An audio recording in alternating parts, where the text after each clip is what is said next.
നമസ്കാരം ഫ്രണ്ട്സ്. അപ്പോൾ ഇന്നത്തെ ക്ലാസ് സ്റ്റാർട്ട് ചെയ്യുകയാണ്. ഇന്ന് നമ്മൾ പുതിയൊരു ടോപ്പിക് എന്ന് പറഞ്ഞാൽ ക്ലാസിഫിക്കേഷൻ്റെ തന്നെയാണ്, എന്നാൽ പുതിയത് നോൺ ക്രെഡിറ്റ് കോപ്പറേറ്റീവ് സൊസൈറ്റീസ് ആണ്.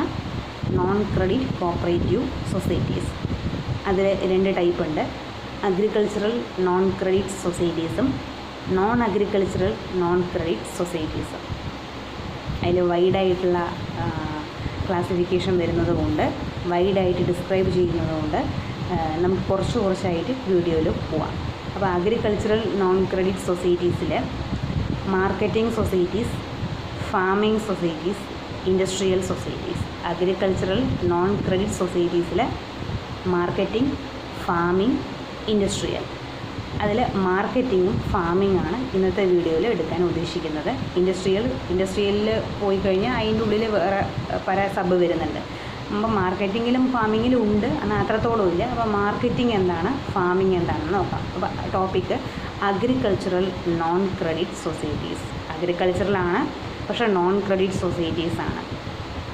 നോൺ ക്രെഡിറ്റ് മീൻസ് ക്രെഡിറ്റ് അല്ലാത്തത്. പിന്നെ എങ്ങനെയാണ് ഇത് ഹെൽപ്ഫുൾ ആകുന്നത്? അപ്പം ഈ അഗ്രികൾച്ചറൽ നോൺ ക്രെഡിറ്റ് സൊസൈറ്റീസിൻ്റെ മെയിൻ ഉദ്ദേശം മെമ്പേഴ്സിന് ലോ റേറ്റിൽ ലോൺ പ്രൊവൈഡ് ചെയ്യുക എന്നാണ്.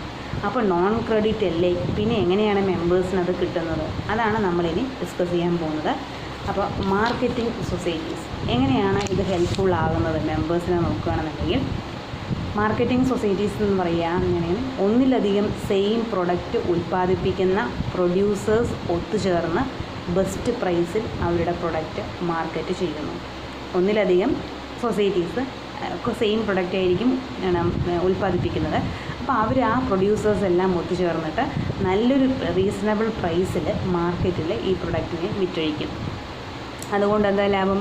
ഇടയിൽ നിൽക്കുന്ന മിഡിൽ മാൻ, ബ്രോക്കർ, ഏജൻസി, ഇതിനെയൊക്കെ നമുക്ക് അവോയ്ഡ് ചെയ്യാൻ പറ്റും. അതുകൊണ്ട് തന്നെ നമുക്ക് നല്ലൊരു അക്കൗണ്ടിങ് ഉറപ്പുവരുത്താനും പറ്റും. നല്ലൊരു രീതിയിലുള്ള മെച്ചപ്പെട്ട മാർക്കറ്റിംഗ് ആയിരിക്കും നടക്കുക. അപ്പോൾ ഒന്നിലധികം സെയിം പ്രൊഡക്റ്റ് ഉൽപ്പാദിപ്പിക്കുന്ന പ്രൊഡ്യൂസേഴ്സ് ഒത്തുചേർന്ന് ബെസ്റ്റ് പ്രൈസിൽ അവരുടെ പ്രൊഡക്റ്റ് മാർക്കറ്റ് ചെയ്യുന്നു. ഇതാണ് മാർക്കറ്റിംഗ് സൊസൈറ്റീസ് എന്ന് പറയുന്നത്.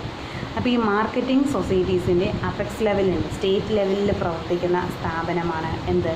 Market fed.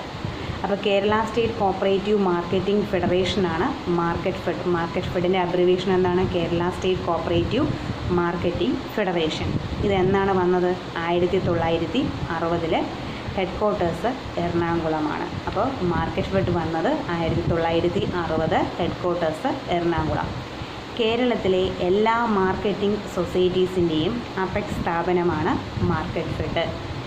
അത് നമുക്കറിയാം അല്ലേ? കേരളത്തിലെ എല്ലാ മാർക്കറ്റിംഗ് സൊസൈറ്റീസിൻ്റെയും അപെക്സ് സ്ഥാപനമാണ് മാർക്കറ്റ് ഫെഡ്.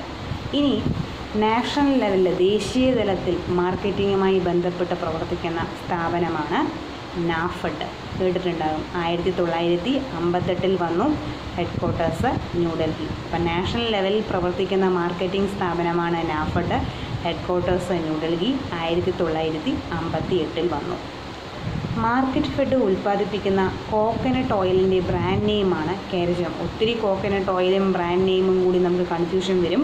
ഓരോ സ്ഥാപനങ്ങളും അത് നമുക്ക് ഉൽപ്പാദിപ്പിച്ച് അതിൻ്റെ ബ്രാൻഡ് നെയിമും കാര്യങ്ങളൊക്കെ നമുക്കറിയാവുന്നതാണ്. പക്ഷേ മാർക്കറ്റ് ഫെഡ് ഉൽപ്പാദിപ്പിക്കുന്ന കോക്കനട്ട് ഓയിലിൻ്റെ ബ്രാൻഡ് നെയിമാണ് കേരജം. അപ്പോൾ മാർക്കറ്റ് ഫെഡ് എന്ന് പറഞ്ഞാൽ കോക്കനട്ട് ഓയിൽ കേരജം. മാർക്കറ്റ് ഫെഡിൻ്റെ കോക്കനട്ട് ഓയിലിൻ്റെ കേരജം. മാർക്കറ്റ് ഫെഡ് എന്ന് കേട്ടാൽ കേരജം എന്ന് ഓർമ്മ വരണം. കേരഫെഡിൻ്റെ വേറെ വരുന്നുണ്ട്, റെപ്കോൻ്റെ പേര് വരുന്നുണ്ട്.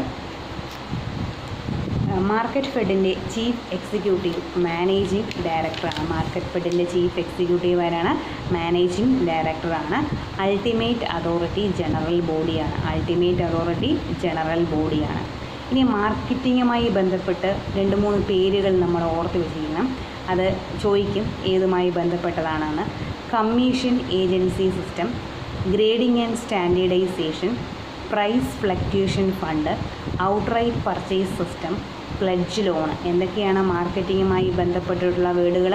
Commission agency system, grading and standardisation, price fluctuation fund, outright purchase system, pledge loan. ഇനി ഇന്ത്യയിൽ ആദ്യമായി വന്ന മാർക്കറ്റിംഗ് കോപ്പറേറ്റീവ് സൊസൈറ്റി എവിടെയാണ് വന്നത്? ഹൂബ്ലിയിലാണ്. ഇന്ത്യയിൽ ആദ്യമായിട്ട് എവിടെയാണ് മാർക്കറ്റിംഗ് കോപ്പറേറ്റീവ് സൊസൈറ്റി വന്നത്? ഹൂബ്ലിയിലാണ് വന്നത്. നാഫഡ് രജിസ്റ്റർ ചെയ്തിരിക്കുന്നത് കേരള കോപ്പറേറ്റീവ് സൊസൈറ്റീസ് ആക്ട് 1969 പ്രകാരമാണോ? അല്ല, multi state cooperative societies act പ്രകാരമാണ് നാഫഡ് രജിസ്റ്റർ ചെയ്തിരിക്കുന്നത്. ഒത്തിരി തവണ പരീക്ഷയിൽ ചോദിച്ചിട്ടുണ്ട്. നാഫഡ് രജിസ്റ്റർ ചെയ്തിരിക്കുന്നത് ഏത് ആക്ട് പ്രകാരമാണ്? Multi state cooperative societies act. Multi state cooperative unit എന്നുകൂടി വരും ചില ആക്ടുകളുണ്ട്, പക്ഷേ മൾട്ടി സ്റ്റേറ്റ് കോപ്പറേറ്റീവ് സൊസൈറ്റീസ് ആക്ടാണ് നാഫഡ് രജിസ്റ്റർ ചെയ്തിരിക്കുന്നത്. നാഫഡിൻ്റെ ഫുൾ ഫോം ഒന്ന് ഓർത്ത് വെച്ചോളൂ. National agricultural cooperative marketing federation. National agricultural cooperative marketing ഫെഡറേഷനാണ് നാഫഡിൻ്റെ ഫുൾ ഫോം. ഇത്രയുമാണ് മാർക്കറ്റിംഗ് സൊസൈറ്റിയുമായി ബന്ധപ്പെട്ടിട്ടുള്ള കാര്യങ്ങൾ. ഇനി നമ്മൾ പറഞ്ഞു ഫാമിംഗ് സൊസൈറ്റീസ് ഉണ്ട്. ഇപ്പോൾ ഫാമിംഗ് സൊസൈറ്റിനെ കുറിച്ച് പറയുകയാണെന്നുണ്ടെങ്കിൽ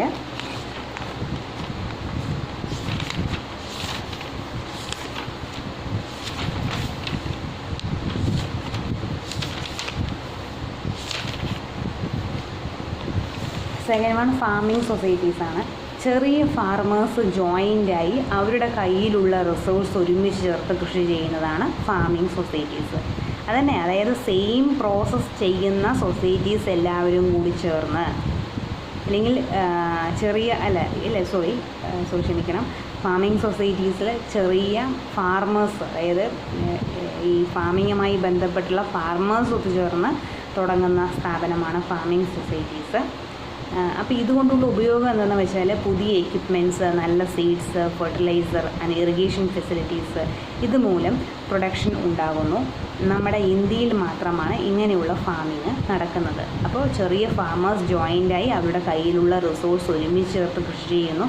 പുതിയ എക്യുപ്മെൻറ്റ്സ്, നല്ല seeds, fertiliser and irrigation facilities, ഇതുമൂലം നല്ലൊരു പ്രൊഡക്ഷൻ ഉണ്ടാകുന്നു. നമ്മുടെ ഇന്ത്യയിൽ മാത്രമാണ് ഇങ്ങനെയുള്ള ഫാമിങ് നടക്കുന്നത്. അപ്പോൾ ഈ ഫാമിംഗ് സൊസൈറ്റീസിൽ തന്നെ പലതരത്തിലുള്ള ഫാമിംഗ് സൊസൈറ്റീസ് ഉണ്ട്. അത് ഏതൊക്കെയെന്ന് ചോദിക്കുകയാണെന്നുണ്ടെങ്കിൽ ഇന്ത്യയിൽ ഫാമിംഗ് സൊസൈറ്റീസിനെ റെക്കമെൻഡ് ചെയ്യുന്നത് എസ് നിജലിംഗപ്പ കമ്മിറ്റിയാണ്. ഓരോ കമ്മിറ്റിക്കും ഓരോ പ്രാധാന്യമുണ്ട്. കമ്മിറ്റികൾ ഏതാണെന്ന് ചോദിക്കും. അപ്പോൾ ഫാമിംഗ് സൊസൈറ്റീനെ ഇന്ത്യയിൽ റെക്കമെൻഡ് ചെയ്യുന്നത് എസ് നിജലിംഗപ്പ കമ്മിറ്റിയാണ്. കോപ്പറേറ്റീവ് ഫാമിംഗ് സൊസൈറ്റീസ് 4 തരത്തിലാണ് ഉള്ളത്. Cooperative better farming societies, cooperative joint farming societies, cooperative tenant farming societies, cooperative collective farming societies. 4 തരത്തിൽ: cooperative better farming, cooperative joint farming, cooperative tenant farming, cooperative collective farming. അപ്പോൾ cooperative better farming എന്ന് പറയുകയാണെന്നുണ്ടെങ്കിൽ members തന്നെയാണ് ലാൻഡിൻ്റെ ownership, അതിൽ തന്നെയാണ് കൃഷി ചെയ്യുന്നത്. അതിൽ വേറൊരു ഇമ്പോർട്ടൻസ് എന്ന് പറയുന്നത് കോസ്റ്റ്ലി ആയിട്ടുള്ള അഗ്രികൾച്ചറൽ മെഷീനറിയും നല്ലൊരു സർവീസും പ്രൊവൈഡ് ചെയ്യുന്നു. ഈ സൊസൈറ്റിയിലാണ് പാട്രോണേജ് ഡിവിഡൻഡ് കൊടുക്കുന്നത്. അപ്പോൾ പാട്രോണേജ് ഡിവിഡൻറ്റും ഓണർഷിപ്പ് ഡിവിഡൻറ്റും ഇത് തമ്മിൽ മാറിപ്പോകാൻ പാടില്ല. അപ്പോൾ മെമ്പേഴ്സ് തന്നെയാണ് ലാൻഡിൻ്റെ ഓണർഷിപ്പ്, അതിൽ തന്നെയാണ് കൃഷി ചെയ്യുന്നത്. കോസ്റ്റ്ലി ആയിട്ടുള്ള അഗ്രികൾച്ചറൽ മെഷീനറിയും അതേപോലെ നല്ലൊരു സർവീസും പ്രൊവൈഡ് ചെയ്യാൻ പറ്റുന്നു. ഈ സൊസൈറ്റിയിലാണ് പാട്രോണേജ് ഡിവിഡൻഡ് കൊടുക്കുന്നത്. ഇനി കോപ്പറേറ്റീവ് ജോയിൻറ്റ് ഫാമിംഗ് സൊസൈറ്റീസ്, എല്ലാവരുടെയും ലാൻഡ് ഒരുമിച്ച് ചേർത്ത് കൃഷി ചെയ്യുന്നത്. അതായത് മെമ്പേഴ്സ് എല്ലാവരുടെയും ലാൻഡിനെ ഒരുമിച്ച് കൾട്ടിവേറ്റ് ആക്കുന്നു. ഇതിലും ഓണർഷിപ്പ് മെമ്പേഴ്സിന് തന്നെയാണ്. ഓണർഷിപ്പ് ഡിവിഡൻഡ് ഇതിലാണ് പ്രൊവൈഡ് ചെയ്യുന്നത്. ഓണർഷിപ്പ് മെമ്പേഴ്സിന് തന്നെയാണ്. Ownership dividend cooperative joint farming സൊസൈറ്റീസിലും, patronage dividend cooperative better farming സൊസൈറ്റീസിലാണ്. ഇനി അടുത്തത് കോപ്പറേറ്റീവ് ടെനൻറ്റ് ഫാമിംഗ് സൊസൈറ്റീസ് എന്ന് പറഞ്ഞാൽ സൊസൈറ്റിയുടെ സ്വന്തം ലാൻഡ്സ് പ്ലോട്ടുകളായി തിരിച്ച് മെമ്പേഴ്സിന് റെൻറ്റിന് കൊടുക്കും. അതായത് സൊസൈറ്റിയുടെ സ്ഥലമാണ്, അതിനെ പ്ലോട്ടുകളായിട്ട് തിരിച്ച് മെമ്പേഴ്സിന് റെൻറ്റിന് കൊടുക്കുകയാണ്. ഇതിൽ മെമ്പേഴ്സ് റെൻറ്റ് കൊടുക്കുകയാണ് ചെയ്യുക. മെമ്പേഴ്സിന് ഇതിൽ ഓണർഷിപ്പില്ല, സൊസൈറ്റിയുടെയാണ് സ്ഥലം. ഇനി കോപ്പറേറ്റീവ് കളക്റ്റീവ് ഫാമിംഗ് സൊസൈറ്റി, സൊസൈറ്റിയുടെ സ്ഥലത്തിൽ മെമ്പേഴ്സ് വർക്ക് ചെയ്യുന്നു, അവർക്ക് വേജസ് കൊടുക്കുന്ന രീതിയിൽ, വേജസ് കിട്ടുന്ന രീതിയിൽ മെമ്പേഴ്സ് വർക്ക് ചെയ്യുകയാണ് ചെയ്യുന്നത്. സൊസൈറ്റിയുടെ സ്ഥലത്തിൽ മെമ്പേഴ്സ് ജോലി ചെയ്യുന്നു, അവിടെ അവർക്ക് വേജ് കിട്ടുന്നതിന് കോപ്പറേറ്റീവ് കളക്റ്റീവ് ഫാമിംഗ് സൊസൈറ്റി. ഇത്രയുമാണ് ഈ 4 ടൈപ്പിലുള്ള കോപ്പറേറ്റീവ് ഫാമിംഗ് സൊസൈറ്റീസ്. ഇനി അടുത്തൊരു പോയിൻ്റ് കോപ്പറേറ്റീവ് ഫാമിങ്ങുമായി ബന്ധപ്പെട്ട് ഈ ക്ലാസിഫിക്കേഷൻ ഓഫ് ഫാമിംഗ് സൊസൈറ്റീസ് ഏത് റൂളിൽ പെടുന്നു? റൂൾ 15(4). അപ്പോൾ classification of farming societies rule 15(4)ലാണ് പറയപ്പെടുന്നത്. അപ്പോൾ ഇത്രയും കാര്യങ്ങളാണ് അഗ്രികൾച്ചറൽ നോൺ ക്രെഡിറ്റ് സൊസൈറ്റീസിൻ്റെ ഡിവിഷനായിട്ട് വരുന്നത്. നമ്മൾ ആദ്യം പറഞ്ഞു മാർക്കറ്റിംഗ് സൊസൈറ്റീസ്, രണ്ടാമത് ഫാമിംഗ് സൊസൈറ്റീസ്, ഇനി ഇൻഡസ്ട്രിയൽ കൂടിയുണ്ട് മൂന്നാമതായിട്ട്. പക്ഷേ അതിൽ ഒരുപാട് ക്ലാസിഫിക്കേഷൻ വരുന്നതുകൊണ്ട് ഇത് രണ്ട് ഇന്നത്തെ വീഡിയോയിൽ നമുക്ക് കൺക്ലൂഡ് ചെയ്യാം. അപ്പോൾ ഇത്രയാണ് ഇന്നത്തെ വീഡിയോ. ലൈക്ക് ചെയ്യുകയാണെങ്കിൽ, ഇഷ്ടപ്പെടുകയാണെന്നുണ്ടെങ്കിൽ ലൈക്ക് ചെയ്യുക, ഷെയർ ചെയ്യുക, കമൻറ്റ് ചെയ്യുക. നന്ദി.